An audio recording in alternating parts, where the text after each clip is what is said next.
कौन होगा United kingdom का अगला प्रधानमंत्री? आपको इस वीडियो में बताऊंगा कि कीर स्टारमर, जो अभी कुछ दिनों पहले तक यूनाइटेड किंगडम के प्रधानमंत्री के तौर पर काम कर रहे थे, उन्होंने अब इस्तीफा दे दिया 22 जून को। और उसके बाद अब कौन अगला उनका उत्तराधिकारी कौन होगा, वो आपको इस वीडियो में बताऊंगा। ऋषि सुनक कंजर्वेटिव पार्टी के थे। जैसे आपको पता है, यूनाइटेड किंगडम में टू पार्टी सिस्टम है, टू पार्टी, कंजर्वेटिव पार्टी और लेबर पार्टी। कंजर्वेटिव पार्टी से ऋषि सुनक थे, उसके बाद लेबर पार्टी चुनाव जीतकर बहुत ही भारी मतों से, भारी अंतर से चुनाव जीती थी लेबर पार्टी, और कीर स्टारमर बने थे 2024 में प्रधानमंत्री। अब कीर स्टारमर पार्टी के अंदर ही बहुत ज्यादा विरोधों का सामना किया, बहुत ज्यादा विरोधाभास था पार्टी के अंदर। उसके बाद कीर स्टारमर को अब मजबूरन इस्तीफा देना पड़ा है। और उसके बाद अब यूनाइटेड किंगडम के अगले प्रधानमंत्री, जिन्हें कहा जा रहा है, तय माना जा रहा है, एंडी बर्नहैम, इन्हें बनाया जाएगा, अगला प्रधानमंत्री चुना जाएगा। बस समय की गुजारिश है। यहां पर देखिए, हु इज एंडी बर्नहैम।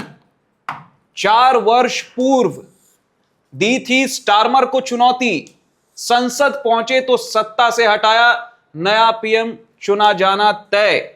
अब यहां पर देखिए, कीर स्टारमर से इनकी बहुत ही ज्यादा सियासी तकरार फेमस है। यूनाइटेड किंगडम के अंदर जो भी राजनीति को समझता है, यूनाइटेड किंगडम की राजनीति को, वो ये जानता है भली भांति कि कीर स्टारमर और एंडी बर्नहैम के बीच में सियासी तकरार बहुत पुरानी है।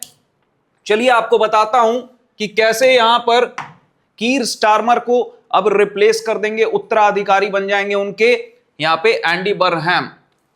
ब्रिटेन के प्रधानमंत्री कीर स्टारमर और नए पीएम की कुर्सी के संभावित दावेदार माने जा रहे एंडी बर्नहैम के बीच सियासी तकरार कोई नई नहीं है। बर्नहैम अप्रैल 2020 में लेबर पार्टी नेता बने। स्टारमर के नेतृत्व पर गाहे बगाहे, मतलब समय समय पर सवाल उठाते रहे हैं। 4 साल पहले उन्होंने इस बात पर नाराजगी जताई थी कि स्टारमर उन्हें लेबर पार्टी के मुख्य मंच पर अपनी बातें रखने का मौका नहीं देते हैं। उस समय बर्नहैम ग्रेटर मैनचेस्टर के मेयर थे और उन्होंने इसे अपने पद का अनादर बताया था कि मुझे अपनी आवाज उठाने नहीं देते हैं, कीर स्टारमर आरोप लगाया था। हालिया संसदीय उपचुनाव में मेकरफील्ड से शानदार जीत दर्ज करके संसद पहुंचे बर्नहैम ने अब अपनी स्थिति को इतना मजबूत कर लिया है कि स्टारमर को सीधे सत्ता से ही बाहर करने में सफल रहे। बर्नहैम का दावा है कि लेबर पार्टी में केवल उनके पास ही वो राजनीतिक आकर्षण है, वो पॉलिटिकल अट्रैक्शन, लोगों को बहुत ज्यादा इंप्रेस करने का, अट्रैक्ट करने का अपनी ओर, और दूरदृष्टि है जो मतदाताओं से जुड़ सकती है। और निजेल फराज के नेतृत्व वाली रिफॉर्म यूके पार्टी को हरा सकती है।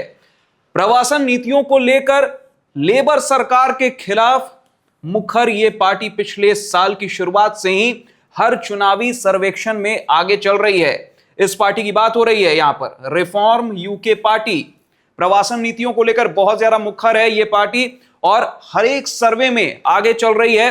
कोविड काल में अपने क्षेत्र में बचाव अभियान के लिए किंग ऑफ नॉर्थ का तमगा पाने वाले बर्नहैम को किंग ऑफ द नॉर्थ कहा जाने लगा था। किंग ऑफ द नॉर्थ कहा जाता है एंडी बर्नहैम। देखिए, क्यों आसान नहीं होगी बर्नहैम की राह, क्या चैलेंजेस हैं एंडी बर्नहैम के सामने, अब उन चैलेंजेस की बात कर लेते हैं। देखिए, पार्टी सांसद भी अब उनकी क्षमताओं के कायल हैं।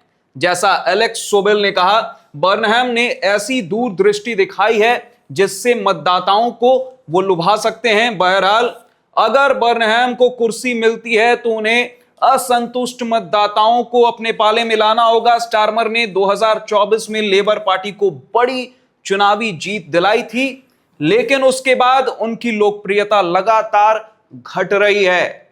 ये कीर स्टारमर की जो लोकप्रियता, जो पॉपुलैरिटी है, उसमें लगातार गिरावट देखने को मिल रही है और अब तो उन्होंने इस्तीफा दे ही दिया है। देखिए, लेबर पार्टी नेता के चुनाव में 2 बार असफल रहे। देखिए, बर्नहैम का जन्म जो है वो लिवरपूल में हुआ है और जो फुटबॉल के फैंस हैं उनको यह जानकारी दे दूं कि एंडी बर्नहैम जो हैं वो एवर्टन के लाइफ टाइम उनके सपोर्टर हैं। Everton FC, Everton football club जो है प्रीमियर लीग में भी खेलती है, उसके वो लाइफ टाइम सपोर्टर हैं, बहुत बड़े फैन हैं। जहां उनके पिता, अब लिवरपूल में एंडी बर्नहैम के पिता टेलीफोन इंजीनियर और मां रिसेप्शनिस्ट थी। उन्होंने कैम्ब्रिज यूनिवर्सिटी से पढ़ाई की है एंडी बर्नहैम ने, और राजनीति में पहचान बनाने के जाने माने रास्ते पर आगे फिर वो चल पड़ते हैं। पहले संसद में रिसर्चर और फिर सलाहकार बने संसद के अंदर। उन्होंने सबसे पहले पूर्व प्रधानमंत्री टोनी ब्लेयर के कार्यकाल में एक जूनियर मंत्री के रूप में काम किया। टोनी ब्लेयर 10 साल का कार्यकाल रहा था, बहुत लंबे समय तक यूके के प्रधानमंत्री के तौर पर काम किया टोनी ब्लेयर ने 1997 से साल 2007। और अब देखिए यहां पर उनके कार्यकाल के दौरान एक जूनियर मंत्री के रूप में टोनी ब्लेयर के कार्यकाल के दौरान ये काम कर रहे थे एंडी बर्नहैम। और बाद में गॉर्डन ब्राउन के कार्यकाल में भी संस्कृति मंत्री और स्वास्थ्य मंत्री के रूप में इन्होंने काम किया है। साल 2010 और 2015 में उन्होंने लेबर पार्टी का नेता बनने के लिए चुनाव लड़ा और दोनों ही बार असफल रहे। तो देख लीजिए, मतलब पहले इन्हें फेलियर्स का भी सामना करना पड़ा। इससे पहले साल 2010 और 2015 लेबर पार्टी का नेता बनने के लिए चुनाव लड़ा, दोनों बार असफलता हाथ लगी। लेकिन अब इंतजार की घड़ियां अब समाप्त होने वाली हैं और एंडी बर्नहैम के हाथ में वो चाबी है, सत्ता की चाबी लगने वाली है और वो सफलता आखिरकार मिलने वाली है। बिना मुकाबले चुनाव चुने जाने की संभावना, बिना मुकाबले चुने जाने की संभावना मतलब निर्विरोध रूप से चुना जाएगा। स्टारमर के पद छोड़ने से पहले ऐसी अटकलें लगाई जा रही थी कि बर्नहैम के अलावा पूर्व स्वास्थ्य मंत्री वेस्ट स्ट्रीटिंग, एंजेला रेनर और येवेट कूपर भी संभावित दावेदारों में शामिल हैं। इसमें से एक प्रमुख दावेदार वेस्ट स्ट्रीटिंग ने बर्नहैम के समर्थन की घोषणा कर दी है। ऐसे में बर्नहैम के नेतृत्व के लिए किसी मुकाबले के बिना ही चुन लिए जाने की संभावना बढ़ गई है। मतलब निर्विरोध रूप से कोई चुनौती नहीं है इनके सामने, ये चुन लिए जाएंगे। उनके चयन की प्रक्रिया पूरी होने तक कीर स्टारमर पद पर बने रहेंगे। अब यहां पर देखिए भारत के लिए इसमें क्या है। तो यहां पर इंडिया के एंगल से अगर बात की जाए, इंडिया के पर्सपेक्टिव से, तो यहां पर देखिए एफटीए, ब्रिटेन के साथ जो एफटीए फ्री ट्रेड एग्रीमेंट लागू होने पर अब भारत की नजरें टिकी हुई हैं। यहां पर जुलाई 2024 में प्रधानमंत्री जब बने, मानवाधिकार बैरिस्टर रहे कीर स्टारमर जब प्रधानमंत्री बनते हैं, जुलाई 2024 में लैंडस्लाइड विक्ट्री दर्ज करते हैं, तो भारत के साथ एफटीए को पूरा करने का उन्होंने वादा किया था, फ्री ट्रेड एग्रीमेंट को पूरा करने का वादा किया था। दोनों देशों ने 26 जुलाई 2025 को इस पर हस्ताक्षर भी कर लिया था और अभी आने वाले 15 जुलाई को लागू किया जाना है एफटीए को, फ्री ट्रेड एग्रीमेंट को भारत और यूनाइटेड किंगडम के बीच, ताकि वो ट्रेड जो है और ज्यादा स्मूथ तरीके से हो सके दोनों देशों के बीच। बर्नहैम के नए पीएम की संभावनाओं को देखते हुए भारत ब्रिटेन एफटीए लागू होने में कोई दिक्कत ना होने की उम्मीद जताई जा रही है। ऐसी उम्मीद क्यों जताई जा रही है?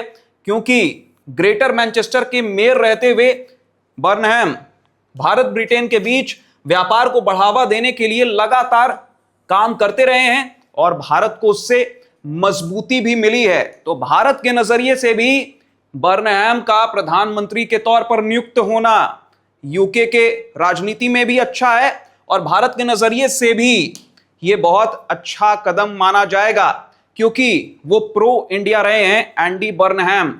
एफटीए के नजरिए से आप देख सकते हैं, आपको बता दिया कि लगातार उन्होंने काम किया जिससे भारत को मजबूती भी मिली है। तो ऐसे में यही ये पूरी खबर है, पूरी जानकारी आपको मैंने इस वीडियो में दे दी है। अब यूनाइटेड किंगडम के अगले प्रधानमंत्री के तौर पर एंडी बर्नहैम आपको दिखने वाले हैं। फिलहाल इस वीडियो में बस इतना ही। अगर आपको ये वीडियो इंफॉर्मेटिव लगा हो, प्रेजेंटेशन अच्छा लगा हो, तो इस वीडियो को लाइक कर दें, ज्यादा से ज्यादा लोगों तक शेयर कर दें, टॉप सीक्रेट को सब्सक्राइब कर लें, नोटिफिकेशन की घंटी भी जरूर बजा दें ताकि आप कोई भी अपडेट मिस ना करें। शुक्रिया।